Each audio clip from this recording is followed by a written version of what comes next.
আসসালামু আলাইকুম। আজ ৭ মার্চ ২০২৫ শুক্রবার। শুরু করছি চেঞ্জ টিভি প্রতিদিনের গল্প অনুষ্ঠান। দর্শক, আপনাদের সঙ্গে রয়েছি আমি জাহিরুল ইসলাম টুটুল। শুরুতেই সংবাদ শিরোনাম। বাংলাদেশ সেনাবাহিনী নিয়ে চাঞ্চল্যকর তথ্য দিলেন জাতিসংঘের মানবাধিকার হাই কমিশনার। ভারতকে বুড়ো আঙ্গুল দেখিয়ে চীনের সঙ্গে যা করছেন ডক্টর ইউনূস।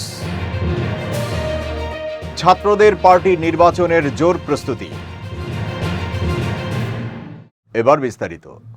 গত বছরের জুলাই আগস্টে গণ অভ্যুত্থানের সময় দমন পীড়নে অংশ না নিতে জাতিসংঘ বাংলাদেশ সেনাবাহিনীকে সতর্ক করেছিল বলে জানিয়েছেন সংস্থাটির মানবাধিকার বিষয়ক হাই কমিশনার ভলকার তুর্ক। তিনি বলেন, জুলাই আগস্টে বাংলাদেশে আন্দোলন চলাকালে বাংলাদেশ সেনাবাহিনী দমনের পথে গেলে শান্তিরক্ষা মিশনে তাদের অংশগ্রহণ বন্ধের সতর্ক বার্তা দিয়েছিল জাতিসংঘ। সম্প্রতি বিবিসি ওয়ার্ল্ড সার্ভিসের হার্ড টক অনুষ্ঠানে তিনি একথা বলেন। বিবিসির ওয়েবসাইটে অনুষ্ঠানের এই পর্ব প্রকাশ করা হয়। অনুষ্ঠানে গাজা, সুদান, ইউক্রেন সহ বিশ্বের বিভিন্ন দেশের পরিস্থিতির প্রেক্ষাপটে জাতিসংঘকে ক্ষমতাহীন মনে হচ্ছে বলে জানান বিবিসির উপস্থাপক স্টিফেন সাকার। জবাবে উদাহরণ হিসেবে বাংলাদেশের কথা উল্লেখ করেন ভলকার তুর্ক। জাতিসংঘের মানবাধিকার বিষয়ক হাই কমিশনার বলেন, জুলাই আগস্টে ব্যাপক আন্দোলন করেছিল শিক্ষার্থীরা। শেখ হাসিনার সরকার দমন পীড়ন চালিয়েছিল। ছাত্রদের জন্য বড় আশার জায়গা ছিল। আসলে আমরা কি বলি, আমি কি বলি, আমরা কি করতে পারি এবং আমরা ওই পরিস্থিতির ওপর আলোকপাত করি। আমরা সেনাবাহিনীকে সতর্ক করেছিলাম, যদি তারা জড়িয়ে পড়ে তাহলে আর শান্তিরক্ষা মিশনে অংশগ্রহণকারী হিসেবে থাকতে পারবে না। ফলে আমরা পরিবর্তনটা দেখতে পেলাম। ডক্টর মোহাম্মদ ইউনূস সরকারের দায়িত্ব নিলেন, ফলে স্পটলাইটে কি ব্যবস্থা নিতে হবে তা আমরা এখানে দেখলাম, বলেন ভলকার তুর্ক। জাতিসংঘের মানবাধিকার বিষয়ক এই হাই কমিশনার বলেন, অধ্যাপক ইউনূস যখন অন্তর্বর্তী সরকারের প্রধান উপদেষ্টার দায়িত্ব নিলেন, তিনি আমাকে তাৎক্ষণিকভাবে বললেন, আপনি কি একটি তথ্যানুসন্ধানী দল পাঠাতে পারেন, পরিস্থিতির উপর গুরুত্ব দিতে পারেন এবং সেখানে যা ঘটছে তা তদন্ত করতে বললেন। আমরা এগুলোই করেছিলাম এবং এটা কার্যত সাহায্য করেছিল। ভলকার তুর্ক আরও বলেন, আমি গত বছর বাংলাদেশে গিয়েছিলাম। আমরা একটি অবস্থান নেওয়ায়, আমরা কথা বলায় এবং তাদেরকে সহযোগিতা করায় ছাত্ররা আমাদের প্রতি খুব কৃতজ্ঞ ছিল। ২০২৪ সালের জুলাইতে শুরু হওয়া সরকারি কোটা সংস্কারের আন্দোলন সহিংসতার জেরে সরকার পতনের আন্দোলনে রূপ নেয়। আন্দোলন ঠেকাতে ব্যাপক দমন পীড়ন চালায় আওয়ামী লীগ সরকার। তীব্র আন্দোলনের মুখে ৫ আগস্ট শেখ হাসিনার নেতৃত্বাধীন সরকার ক্ষমতাচ্যুত হয়। দেশ ছেড়ে ভারতে পালিয়ে যান শেখ হাসিনা। জুলাই হত্যাকাণ্ড নিয়ে জাতিসংঘের তদন্ত দল অনুসন্ধান চালায়। ১৩ই ফেব্রুয়ারি সেই তথ্যানুসন্ধানের প্রতিবেদন প্রকাশ করে। সেখানে শেখ হাসিনার নেতৃত্বাধীন সরকার দ্বারা সংগঠিত বিচার বহির্ভূত হত্যাকাণ্ড, নির্বিচারে গ্রেফতার, নির্যাতন ও অতিরিক্ত বল প্রয়োগের মতো ব্যাপক মানবাধিকার লঙ্ঘনের ঘটনা উঠে এসেছে। এসব ঘটনায় আওয়ামী লীগের সঙ্গে যুক্ত বিভিন্ন গোষ্ঠী, সংগঠন, বিভিন্ন নিরাপত্তা ও গোয়েন্দা সংস্থার সদস্যরা জড়িত ছিলেন বলে প্রতিবেদনটিতে তুলে ধরা হয়েছিল। ৫ মার্চ ২০২৫ বাংলাদেশ সময় সন্ধ্যা ৬টার পর জেনেভায় বাংলাদেশে জুলাই আগস্ট বিক্ষোভের সঙ্গে সম্পর্কিত মানবাধিকার লঙ্ঘন ও নির্যাতনের উপর জাতিসংঘের মানবাধিকার তথ্য অনুসন্ধান প্রতিবেদন উপস্থাপন করেন ভলকার তুর্ক। সেখানে ছাত্র জনতার বিক্ষোভ দমাতে শেখ হাসিনা সহ সরকারের ঊর্ধ্বতন কর্মকর্তারা গুরুতর মানবাধিকার লঙ্ঘন করেছিলেন বলে জানান তিনি। এ যেন মরার উপর খড়ার ঘা। ভারতের সঙ্গে বাংলাদেশের তীব্র বিরোধিতার মধ্যেই আগামী ২৬ মার্চ চীন সফরে যাচ্ছেন অন্তর্বর্তী সরকারের প্রধান উপদেষ্টা অধ্যাপক মোহাম্মদ ইউনূস। সফরে দেশটির প্রেসিডেন্ট শি জিনপিং এর সঙ্গে দ্বিপক্ষীয় বৈঠকের প্রস্তুতি চলছে। পররাষ্ট্র মন্ত্রণালয় সূত্র জানিয়েছে, চীনের হাইনান প্রদেশে অস্ট্রেলিয়া ও এশিয়ার ২৫ দেশের জোট BOAO ফোরাম ফর এশিয়ার সম্মেলন আগামী ২৫ থেকে ২৮ মার্চ অনুষ্ঠিত হতে যাচ্ছে। এই সম্মেলনে যোগ দিতে ২৭ থেকে ২৮ মার্চ প্রধান উপদেষ্টাকে আনুষ্ঠানিকভাবে আমন্ত্রণ জানিয়েছে চীন। এর পাশাপাশি দ্বিপক্ষীয় বৈঠকে বসারও আমন্ত্রণ জানিয়েছে।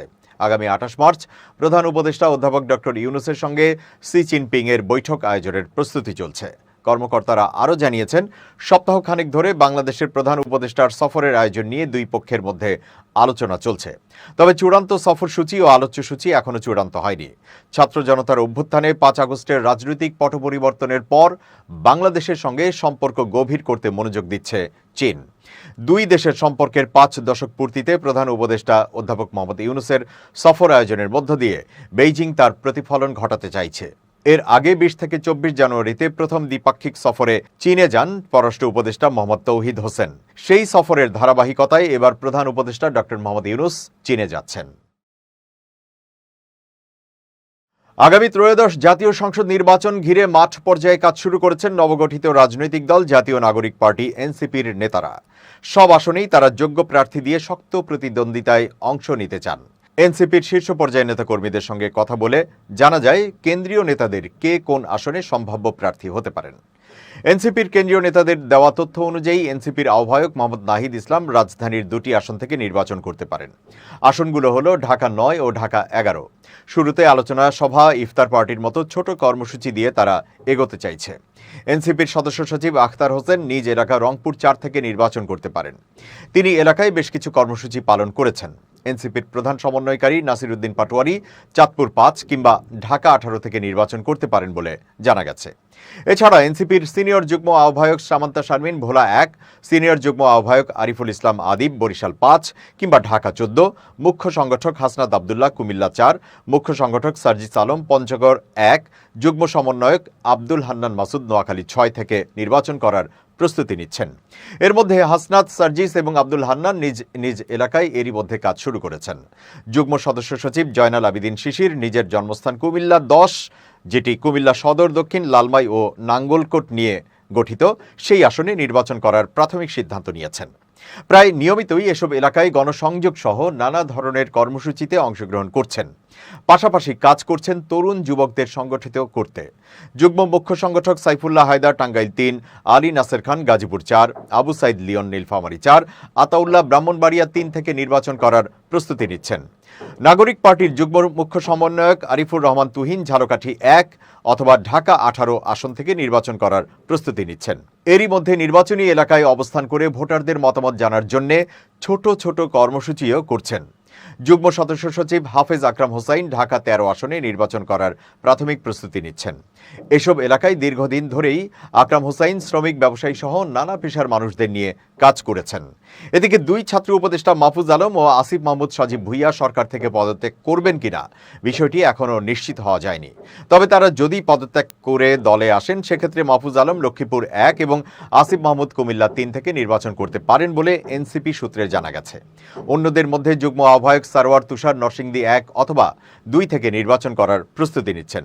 তবে সেখানে বিএনপির হেভিওয়েট প্রার্থী যথাক্রমে খায়রুল কবির খোকন এবং আব্দুল মঈন খান থাকায় ব্যাপক চ্যালেঞ্জের মুখে পড়তে হবে তাকে।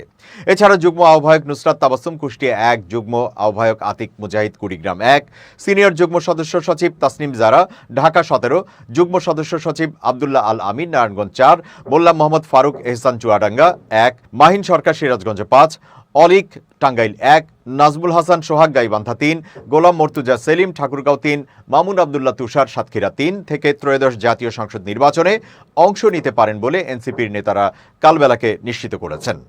এনসিপির নেতারা বলছেন, নির্বাচনী জোট বা আসন সমঝোতা নিয়ে এখনো কোনো আলোচনা হয়নি। এককভাবে 300 আসনে প্রার্থী দেওয়ার প্রস্তুতি নিচ্ছে দলটি। নির্বাচনী জোট হতে পারে, তবে সেটিতে মুখ্য ভূমিকায় থাকবে জাতীয় নাগরিক পার্টি। রোজায় ইফতার পার্টি এবং ঈদের পর থেকে পুরো দমে তৃণমূলে কাজ করবেন সম্ভাব্য প্রার্থীরা। যেসব আসনে বিএনপি জামাতের হেভিওয়েট প্রার্থী রয়েছে তাদেরও চ্যালেঞ্জ জানানোর প্রস্তুতি নেওয়ার কথা জানান তারা।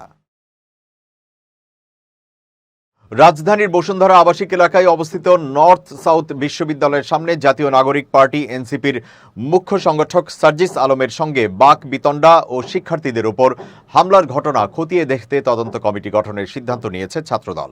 বিবৃতিতে বলা হয়, গত 5-3-2025 ইংরেজি তারিখে নর্থ সাউথ বিশ্ববিদ্যালয়ের সামনে একটি অনাকাঙ্ক্ষিত ঘটনা পরিলক্ষিত হয়।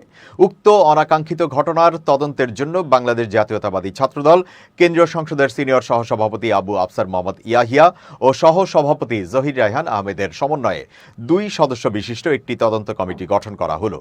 সুষ্ঠু তদন্তপূর্বক আগামী 48 ঘণ্টার মধ্যে কেন্দ্রীয় সংসদ বরাবর লিখিত প্রতিবেদন জমা দেওয়ার নির্দেশনা প্রদান করা হলো। এতে আরো বলা হয়, জাতীয়তাবাদী ছাত্র দলের সভাপতি রাকিবুল ইসলাম রাকিব ও সাধারণ সম্পাদক নাসির উদ্দিন নাসির আজ এই নির্দেশনা প্রদান করেছেন। হিজবুত তাহরীরের সব কার্যক্রম শাস্তিযোগ্য অপরাধ বলে জানিয়েছে পুলিশ সদর দপ্তর।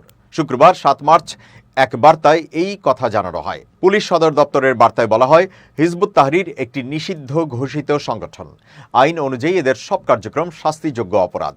এদিকে পুলিশের সূত্রে জানা যায়, সন্ত্রাস বিরোধী আইন 2009 অনুযায়ী নিষিদ্ধ ঘোষিত যে কোনো সংগঠনের কার্যক্রম দণ্ডনীয় অপরাধ।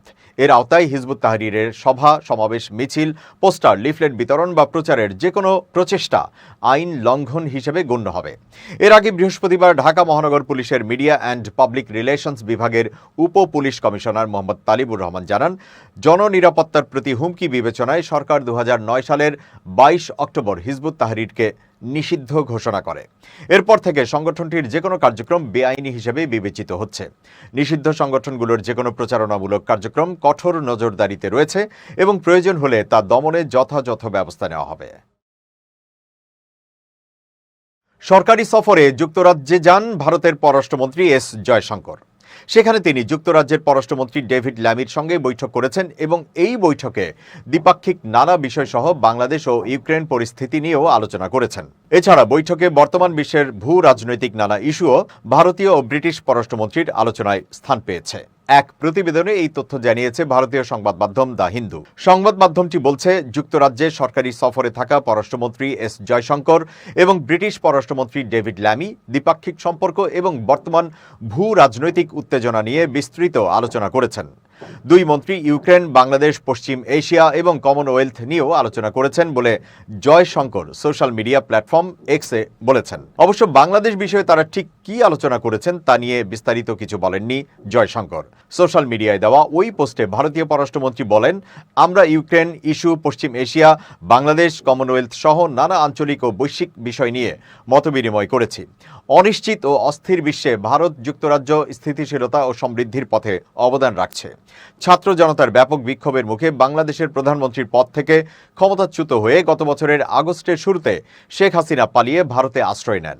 শোনা গিয়েছিল, হাসিনা ভারতে পালিয়ে গেলেও যুক্তরাজ্যে আশ্রয় চেয়েছিলেন, কিন্তু যুক্তরাজ্য তাকে আশ্রয় দেয়নি। ইউরোপের এই দেশটি সে সময় বলেছিল, এই পরিস্থিতিতে কাউকে আশ্রয় দেওয়ার কোনো আইনি ব্যবস্থা তাদের নেই। এছাড়া শেখ হাসিনার ক্ষমতাচ্যুতি ও দেশ ছেড়ে পলায়নের পর তার পরিবারের সদস্য সহ অনেকের বিরুদ্ধেই নানা অভিযোগ বের হয়ে আসছে এবং দুর্নীতি বিরোধী তদন্ত চলছে। বাংলাদেশের দুর্নীতি দমন কমিশন যাদের বিরুদ্ধে তদন্ত করছে তাদের একজন British labour MP tulip Siddique. তিনি শেখ হাসিনার ভাগ্নি। বাংলাদেশের দুর্নীতির তদন্তে নাম আসার পর গত জানুয়ারি মাসে টিউলিপ সিদ্দিক ব্রিটেনের দুর্নীতি বিরোধী মন্ত্রীর পদ থেকে পদত্যাগ করতে বাধ্য হন। এবার খুব জরুরি 1 মিনিট জানাচ্ছেন ইউনেস্কো ক্লাব পুরস্কার বিজয়ী সাংবাদিক আমিরুল মোমিনিন মানিক। খুব জরুরি 1 মিনিটে প্রত্যেককে আমন্ত্রণ। প্রিয় বন্ধুরা, আমরা যারা নিরন্তরভাবে কাজ করে যাই তাদের মস্তিষ্ককে সতেজ এবং সচল রাখবার জন্যে বিশেষ সতর্কতা বা বিশেষ তদারকি করতে হয়। এখন মস্তিষ্ককে সতেজ এবং কর্মক্ষম রাখবার জন্যে চিকিৎসকরা বেশ কিছু খাবারের পরামর্শ দেন। সেই খাবারগুলো কি? আমি ধারাবাহিকভাবে নাম বলছি: ডার্ক চকলেট, আখরোট, বাদাম, টমেটো, দুধ জাতীয় খাবার, স্যামন বা সামুদ্রিক মাছ। এই খাবারগুলো যদি আপনি গ্রহণ করেন তাহলে আপনার মস্তিষ্ক সচল রাখতে সহায়তা করবে। পাশাপাশি শাক জাতীয় খাবারের মধ্যে পালং শাক অত্যন্ত কার্যকরী মস্তিষ্ককে উদ্দীপনাময় রাখতে। প্রিয় বন্ধুরা, আসুন আমরা খাদ্যাভ্যাস গড়ে তুলি এবং মস্তিষ্ককে সচল রেখে আমাদের প্রয়োজনীয় বেশি বেশি কাজ করি। সবাই ভালো থাকবেন। শুভেচ্ছা নিরন্তর। এবার দেশের বাইরের প্রসঙ্গ। গাজার অধিবাসীদের গাজা ছেড়ে চলে যাওয়ার আলটিমেটাম দিয়েছেন অবৈধ রাষ্ট্র ইসরায়েলের কয়েকজন মন্ত্রী। যদি তারা না যান তাহলে গাজায় নরকের দরজা খুলে দেবেন। এর আগে গত রোববার ইসরায়েল সরকার জীবন রক্ষাকারী ত্রাণ ও অতি গুরুত্বপূর্ণ সামগ্রী সহ সব পণ্য গাজায় সরবরাহ বন্ধ করে দেয়। জোরজার মুল্লুকতার পরিস্থিতি সর্বশেষ এমন পর্যায়ে এসে দাঁড়িয়েছে। এর কড়া নিন্দা জানিয়েছেন জাতিসংঘের মানবাধিকার বিষয়ক কমপক্ষে 20 জন নিরপেক্ষ অধিকার কর্মী বিশেষজ্ঞ। ওদিকে হোয়াইট হাউস নিশ্চিত করেছে যে 1997 সালের পর ইসরায়েলি বংশোদ্ভূত মার্কিন জিম্মিদের মুক্তি ও গাজা যুদ্ধ বন্ধ করতে প্রথমবারের মতো সরাসরি আলোচনা হচ্ছে হামাসের সঙ্গে। এর আগে হামাসকে গাজায় সব ইসরায়েলি জিম্মি মুক্তি দেওয়ার শেষ সতর্কতা দেন যুক্তরাষ্ট্রের প্রেসিডেন্ট ডোনাল্ড ট্রাম্প। উদ্ভূত এই পরিস্থিতিতে ইসরায়েল সরকারের সিদ্ধান্তের বিরুদ্ধে কড়া নিন্দা জানিয়েছেন জাতিসংঘের ওই বিশেষজ্ঞরা। তারা বলছেন, পণ্য সরবরাহ বন্ধ করে দেওয়া এবং গাজায় নরকের দরজা খুলে দেওয়ার যে হুমকি দিয়েছে ইসরায়েল, তা হামাসের সঙ্গে যুদ্ধবিরতি চুক্তির লঙ্ঘন। এতে আন্তর্জাতিক আইন লঙ্ঘন হয়, শান্তির প্রত্যাশা বিপন্ন হয়। বৃহস্পতিবার ওই বিশেষজ্ঞরা একটি যৌথ বিবৃতি দিয়েছেন। এর আগে ইসরায়েলের যুদ্ধকালীন মন্ত্রিপরিষদ থেকে ঘোষণা দেওয়া হয় যে তারা যুদ্ধবিরতি চুক্তি থেকে সরে যেতে প্রস্তুত। অনেক মন্ত্রী প্রকাশ্যে ঘোষণা করেছেন যে যুদ্ধ বিধ্বস্ত গাজাকে নরকের দরজায় পরিণত করা হবে। বিশেষজ্ঞরা বিবৃতিতে বলেন, তাদের এই পদক্ষেপ আন্তর্জাতিক আইনের ভয়াবহ লঙ্ঘন। একটি দখলদার বাহিনী হিসেবে ইসরায়েলের আইনগত কিছু বাধ্যবাধকতা আছে। নিশ্চিত করতে হবে পর্যাপ্ত খাদ্য সরবরাহ, মেডিকেল সরঞ্জাম সরবরাহ ও সব রকম ত্রাণের প্রবাহ। বিবৃতিতে তারা আরও বলেন, যৌন ও প্রজনন স্বাস্থ্য, বিকলাঙ্গদের সাপোর্ট সহ গুরুত্বপূর্ণ সব সেবা খাতকে অবরুদ্ধ করে মানবাধিকার সহায়তাকে অস্ত্র হিসেবে ব্যবহার করছে ইসরায়েল। তাদের এসব কর্মকাণ্ড আন্তর্জাতিক ও মানবাধিকার বিষয়ক আইনের মারাত্মক লঙ্ঘন। রোম স্ট্যাটুয়ের অধীনে মানবতার বিরুদ্ধে একে যুদ্ধাপরাধ ও মানবতা বিরোধী অপরাধ হিসেবে দেখা যেতে পারে। এসব নিরপেক্ষ বিশেষজ্ঞের মধ্যে আছেন ফ্রান্সিসকো আলবানিস। তিনি দখলকৃত ফিলিস্তিন ভূখণ্ডের মানবাধিকার বিষয়ক বিশেষ র্যাপোর্টিয়র মাইকেল ফাখরি। তিনি খাদ্য অধিকার বিষয়ক স্পেশাল র্যাপোর্টিয়র। তারা মাঠ পর্যায়ে পরিস্থিতি জাতিসংঘের কাছে তুলে ধরেন। নিরপেক্ষ এসব বিশেষজ্ঞ কাজ করেন স্বেচ্ছা ভিত্তিতে। তারা জাতিসংঘের সদস্য নন এবং তাদের কাজের জন্য কোনো বেতনও পান না। দর্শক, শেষ করছি প্রতিদিনের গল্পের আজকের গল্প। changetv.press বাংলাদেশের ইউটিউব জার্নালিজমের অগ্রদূত। ভিজিট করুন এর ওয়েবসাইট www.changetv.press, ইউটিউব youtube.com/changetvpress এবং সাবস্ক্রাইব করুন চ্যানেলটি। নিয়মিত লাইক, কমেন্ট ও শেয়ার করে আপডেট রাখুন নিজেকে। ভালো থাকুন, নিরাপদে থাকুন। শুভেচ্ছা নিরন্তর।